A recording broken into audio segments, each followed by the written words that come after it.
નમસ્કાર દર્શક મિત્રો, દિલોક સત્તા શોમાં આપનું સ્વાગત છે. તમને જો એ સવાલ પૂછવામાં આવે કે દાંત ક્યાં ઉગે છે તો જવાબ એક જ હોય કે મોઢામાં, બરાબર. પરંતુ જો તમને એવું ખબર પડે કે કોઈ વ્યક્તિને આંખમાં દાંત ઉગ્યો હોય તો તમને તો આ સાંભળીને જ પહેલા એવો વિચાર આવતો હશે કે અમે આ પ્રકારની વાત શા માટે કરી રહ્યા છે, આવું કંઈક ઓછું થતું હશે. પરંતુ અમે તમને કહીએ કે આ પ્રકારની ઘટના સત્ય હકીકતમાં કોઈ વ્યક્તિની સાથે બની છે. તો જી હા, એક એવી વ્યક્તિ કે જેને પહેલા તો જમણી આંખ અને દાંતની વચ્ચે એટલે કે ગાલ પર ગાંઠ જેવું થઈ ગયું હતું, જેના કારણે તેને ઝાંખું દેખાવા લાગ્યું હતું અને પછી માથામાં જમણા ભાગે દુખાવો રહેતો હતો. એટલું જ નહીં, આના કારણે તેમને ચક્કર આવતા હતા અને આળસ રહેતી હતી અને હંમેશા સૂઈ જવાની ઈચ્છા થતી રહેતી. પરંતુ આખરે જ્યારે આ તકલીફ વધી જતા તે ડૉક્ટરની પાસે ગયો ત્યારે ડૉક્ટરે તેમની તપાસ કરતા જે રિપોર્ટ સામે આવ્યો છે તે જોઈને તો ખુદ ડૉક્ટરો પણ દંગ રહી ગયા હતા. કારણ કે ડૉક્ટરોને આ રિપોર્ટમાં એવું જાણવા મળ્યું હતું કે આ વ્યક્તિને તો આંખમાં દાંત ઉગ્યો હતો. તો ચાલો જાણીએ કે આ વ્યક્તિ સાથે આના પછી શું થયું, આ મામલો ક્યાંનો છે અને આખરે આવું કેવી રીતે શક્ય હોય.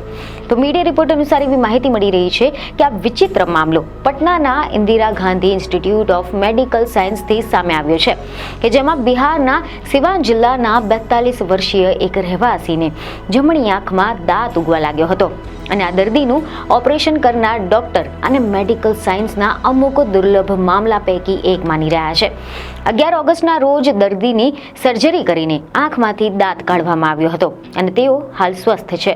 બિહારના સિવાન જિલ્લાના રહેવાસીને ગત વર્ષે 2024માં ઓક્ટોબર માસમાં ઉપરની તરફ એક દાંતમાં લોહી પડવાની સમસ્યા થઈ હતી અને આના કારણે તેને સ્થાનિક ડોક્ટરને બતાવ્યું તો તેમણે તેમનો ઈલાજ કર્યો હતો અને ડિસેમ્બર 2024 સુધી તેઓ એકદમ સ્વસ્થ પણ થઈ ગયા હતા. પરંતુ માર્ચ 2025માં તેમને અનુભવ્યું કે તેમની જમણી આંખ અને દાંતની વચ્ચે એટલે કે ગાલ પર કંઈક ગાંઠ જેવું થઈ ગયું હતું અને આના કારણે તેમને ફરી એકવાર સ્થાનિક ડોક્ટરને બતાવ્યું. જોકે આ વખતે તો ડોક્ટરે તેમને પટના જઈને દેખાડવાની સલાહ આપી હતી, જેના બાદમાં મીડિયા અહેવાલોમાંથી એવી માહિતી સામે આવી કે આ ગાંઠના કારણે દર્દીને ઝાંખું દેખાવા લાગ્યું હતું અને માથામાં જમણા ભાગે દુખાવો થયો હતો, જેના કારણે તેમને ચક્કર આવતા હતા, આળસ પણ થતી હતી અને હંમેશા તેઓને આરામ કરવાની જે ઈચ્છા થતી હતી. જેના બાદમાં મે-જૂનમાં પટનાના Indira Gandhi institute of medical સાયન્સમાં દાંતના ડોક્ટરને આ દર્દીએ બતાવ્યું હતું, જ્યાં ડોક્ટરે તેમનો CBCT સ્કેન કરાવ્યો હતો અને પછી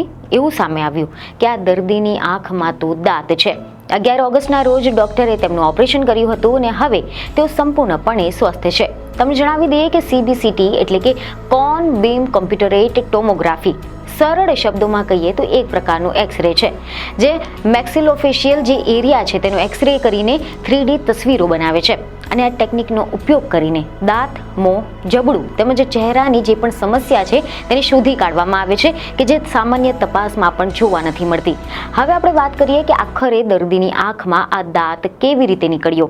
તો તમે જણાવી દઈએ કે આ અંગે હોસ્પિટલના OMR ડિપાર્ટમેન્ટના હેડ નિમ્મી સિંહે એક મીડિયા સાથેની વાતચીતમાં આ અંગે કેટલીક મહત્વની જાણકારીઓ આપી હતી, જેમાં તેમણે એમ જણાવ્યું હતું કે આ એક ડેવલપમેન્ટ એનોમલીઝ એટલે કે વિસંગતિ છે. એટલે કે જ્યારે પણ બાળકનો વિકાસ થઈ રહ્યો હોય ત્યારે તેના શરીરની સાથોસાથ દાંતનો પણ વિકાસ થઈ રહ્યો હોય છે અને એ જ સમયે આ દાંત ખોટી જગ્યાએ વિકસિત થવા લાગતો હોય છે. અને આપણા શરીરની સંરચનામાં ઘણી બધી વસ્તુઓ એવી છે કે જે નોર્મલ જગ્યાએ ન બનીને કોઈક અલગ જગ્યાએ પણ બની જાય છે. બાળક જ્યારે ગર્ભમાં હોય છે ત્યારે ચહેરો જ્યારે મોટો થઈ રહ્યો હોય અને દાંત બનવાનું તત્વ છટકીને ક્યાંક જીવિત અવસ્થામાં જતું રહે તો પછી એ શરીરના એ જ ભાગ પણ વિકસિત કરી લે છે. આ મામલામાં પણ આવું જ થયું હતું અને દાંત ફ્લોર ઓફ ધ ઓર્બિટમાં વિકસાવા લાગ્યો હતો. માનવ ખોપડીમાં જ્યાં આપણી આંખ સ્થિત હોય છે એ બોન સેલને ઓર્બિટ કહેવામાં આવે છે. સરળ શબ્દોમાં કહીએ તો આંખને ચારે કોરની રક્ષણ પૂરું પાડતું સોકેટ જે છે તેને ઓર્બિટ કહેવામાં આવે છે અને આંખના નીચેના ભાગના ઓર્બિટના ફ્લોર ઓફ ધ ઓર્બિટ કહેવાય છે. અને આ કેસમાં દર્દીનો જ્યારે CBCT કરાવ્યો હતો તેના બાદમાં એવું સામે આવ્યું કે ફ્લોર ઓફ ધ ઓર્બિટમાં દાંતના મૂળ છે, એટલે કે આ મામલામાં દાંતના મૂળ ફ્લોર ઓર્બિટમાં હતા, જ્યારે તેનો ક્રાઉન પોર્શન એટલે કે દાંતનો સફેદ ભાગ એ મેક્સિલરી સાઇનસમાં હતો અને આ દાંત પોતાની નોર્મલ જગ્યાએ ન હતો, જેથી શરીર માટે એ ફોરેન બોડી હતો અને શરીરના સુરક્ષા તંત્રે આ ફોરેન બોડીથી બચવા માટે તેની આસપાસ સીટ્સ એટલે કે એક પ્રકારની થેલી બનાવી નાખી હતી અને આ સીટ્સે સમગ્ર મેક્સિલરી સાઇનસના એરિયાને ઘેરી નાખ્યો હતો, જેના કારણે ચહેરા પર સોજો થઈ ગયો હતો અને ઉપરના જબડાનું હાડકું પણ વળી ગયું હતું. Maxillary sinus, floor of the orbit અને આપણા ઉપરના જબડાની વચ્ચેનો જે ભાગ છે, સરળ શબ્દોમાં કહીએ તો આ ગાલનો જ એક ભાગ છે અને દાંત આંખના ફ્લોર ઓફ ધ ઓર્બિટમાં ઉગી રહ્યો હતો, જેથી ત્યાંની ઘણી બધી નસો નીકળતી હોય છે. તેથી આ એક મુશ્કેલ સર્જરી હતી અને આ તેમના મોંની અંદરથી કે પછી જબડામાંથી ચીરો મારીને સર્જરી કરવામાં આવી હતી, જેમાં 10 થી 12 જેટલા ટાંકા પણ લાગ્યા છે. આ ઓપરેશન બાદ દર્દીની આંખો બિલકુલ ઠીક થઈ ગઈ છે અને વિઝન પણ પહેલાની માફક જ થઈ ગયું છે અને દર્દીનો જે દાંત કાઢવામાં આવ્યો હતો તે પ્રીમોલર દાંત જેટલો જ હતો. પ્રીમોલર દાંત એ આપણા મોઢાની પાછળની તરફ હોય છે. આની સામેથી જ દેખાતા જે કેનાઈ દાંત છે અને મોંમાં સૌથી પાછળ સ્થિત મોલર એટલે કે દાઢ દાંતની વચ્ચે હોય છે. દર્દીમાં દાંતની કોઈ જ કમી ન હતી. જ્યારે બધા જ દાંત મોજૂદ હોય એના બાદમાં પણ નવો દાંત બને તો અમે એને અસામાન્ય દાંત પણ કહીએ છીએ. જોકે આવા કેસ અંગે પણ તેમને વધુમાં એમ પણ જણાવ્યું હતું કે ભારતમાં આવા 2-3 કેસ રિપોર્ટેડ છે.